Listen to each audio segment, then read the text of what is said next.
Bonjour à toutes, bonjour à tous, soyez les bienvenus au 3D Experience Forum 2024 de Dassault Systèmes. 2024 for Dassault Systèmes. Bienvenue à la Maison de la Mutualité avec une salle comble. C'est un plaisir de vous voir si nombreux. Et puis nous ne sommes pas seuls puisque vous êtes également plusieurs centaines. Là, je m'adresse aux caméras, à assister à cette plénière en streaming derrière vos écrans à travers toute l'Europe. Alors soyez les bienvenus également et merci d'être aussi nombreux à nous suivre. On peut vous applaudir. Joining us in such great numbers. A round of applause for them, please.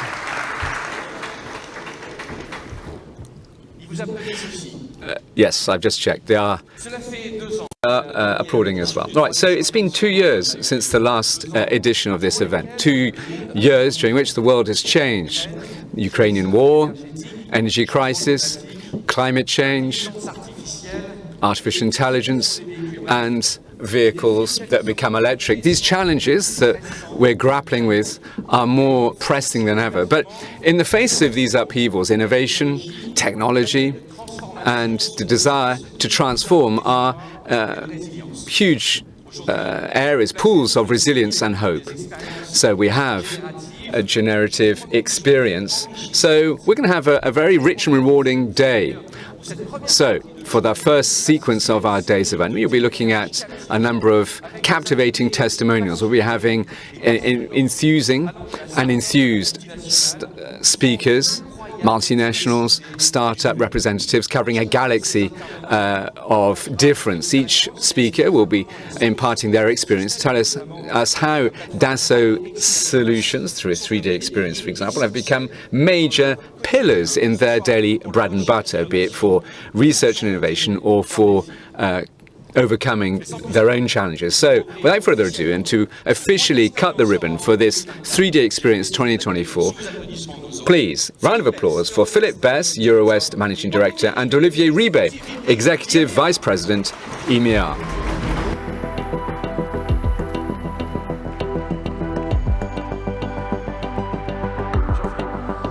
Good morning, Philippe. Good morning, good morning. How are you, all right? Yeah, it's all good. It's lovely.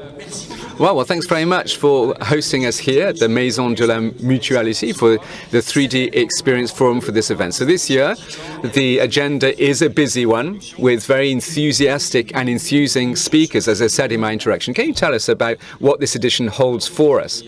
Yes, first and foremost, of course, good morning to one and all. I'm delighted to be with you. Well, we both are.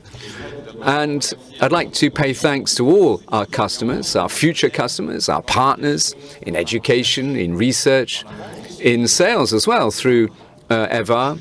I'd also like to pay a warm thanks to the system integrators who are implementing our solutions. And in particular, my thanks go to our gold sponsors. There should be a slide actually coming up with the names. There we are. Capgemini, Accenture, and Silver, A System and Sopra. So they've sponsored this event. So let me answer your question now. Yes, this is an event, in my view, this year. I mean, this is my personal view. I think it's going to be exceptional, thinking about what we'll be offering through these rich testimonials, because we want to have our customers an opportunity to speak. We learn, and you do, learn a huge amount from them. So we want to listen to our customers throughout our entire morning sequence.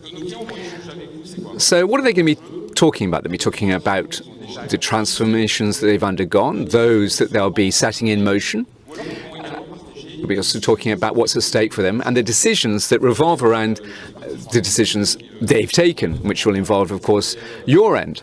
They'll be telling us about their transformational stakes, talking about their challenges. They'll be telling us what they expect of our solutions in terms of value generation, because after all, that's what it all boils down to. And really, what are their recommendations as well? And once again, in respect of us and you, and then why they've made their choice.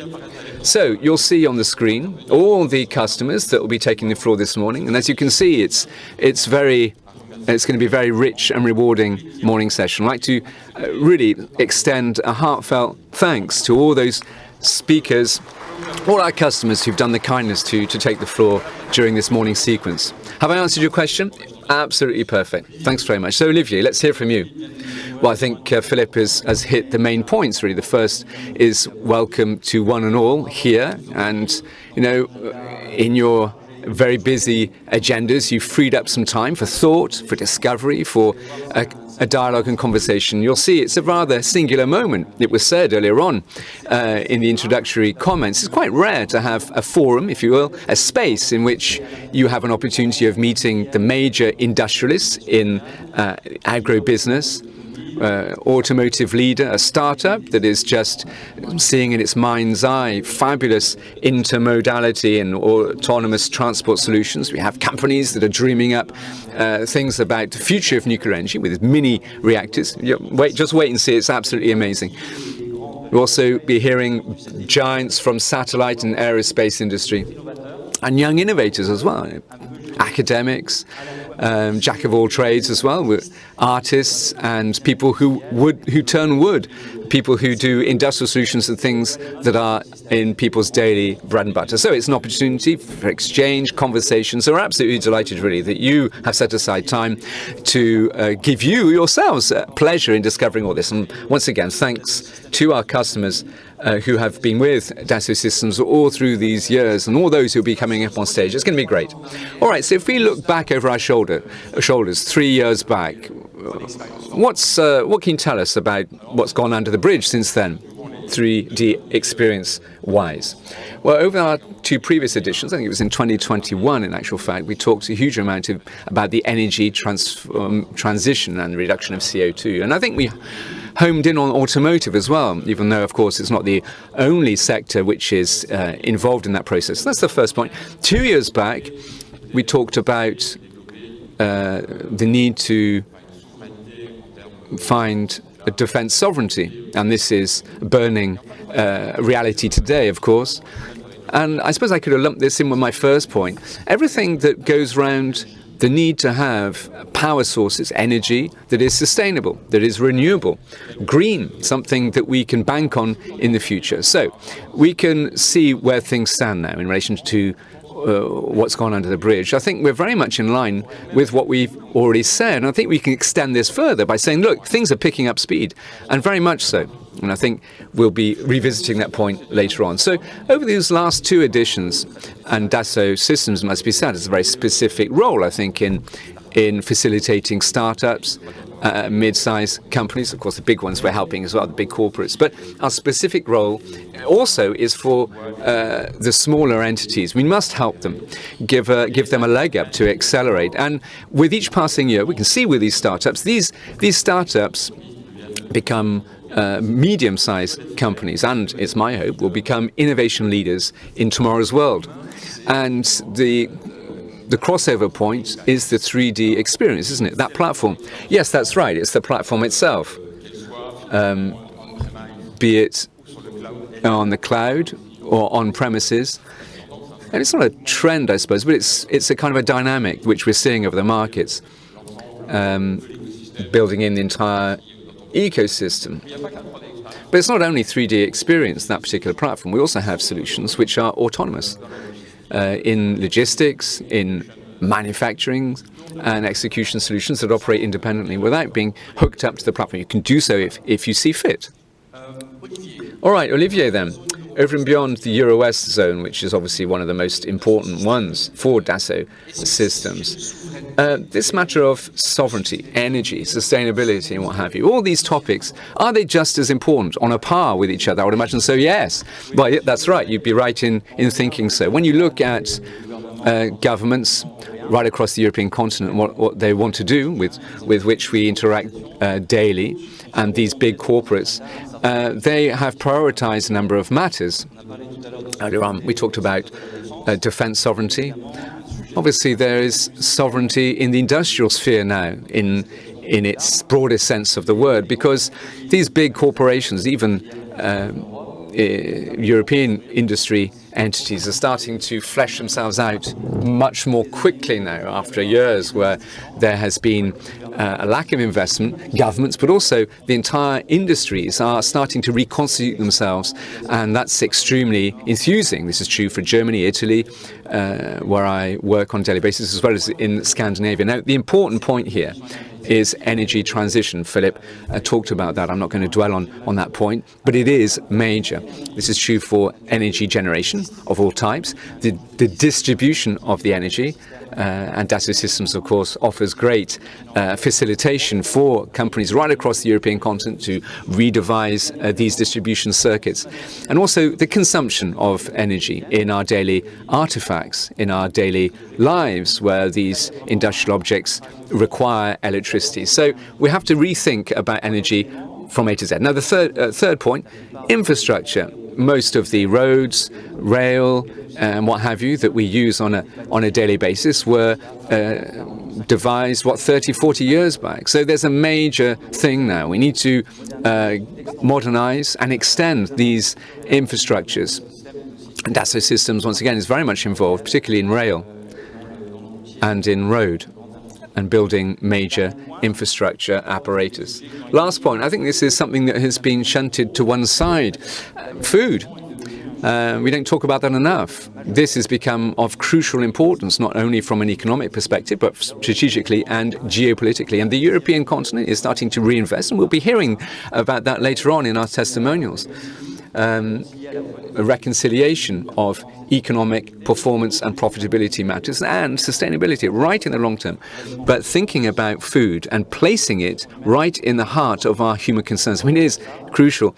And then we also have health.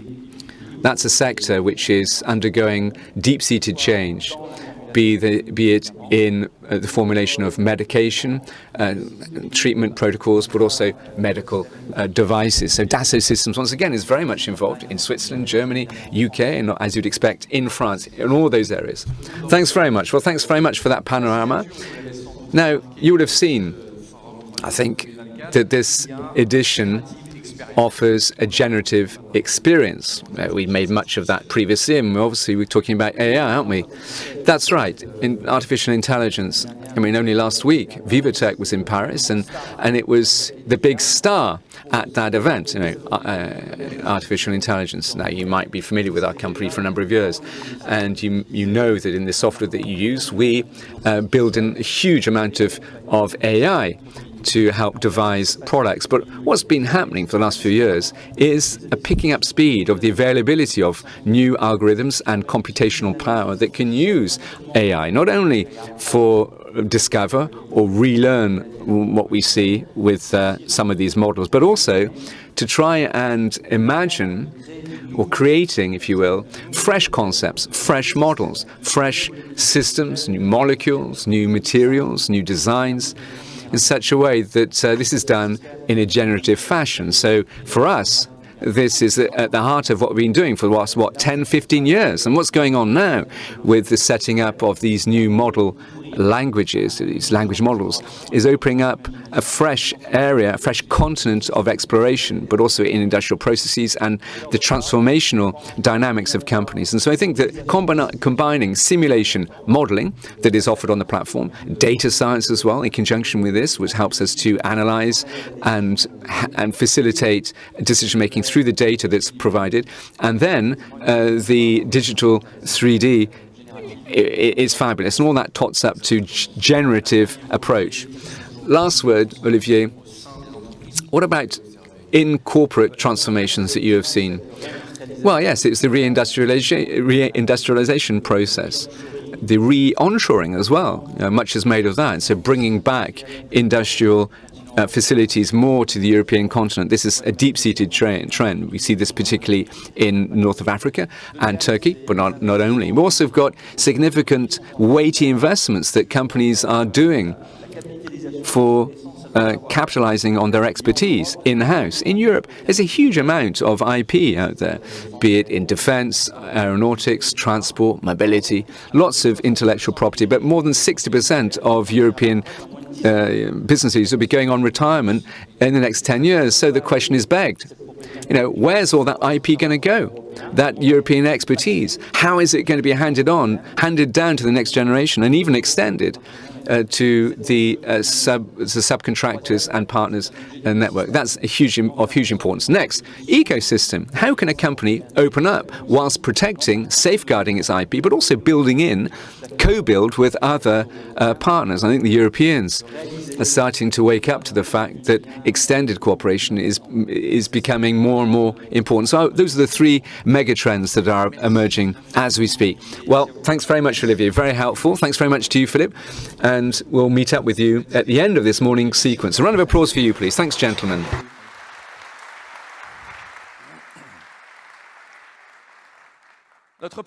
All right, so our first guest will be shedding light on significant changes through the multinational that he hails from. He'll be talking about innovation and the way that digital twins have changed automotive. So, round of applause for the Chief Technology Officer of Renault Group. Gilles Le Bon, please.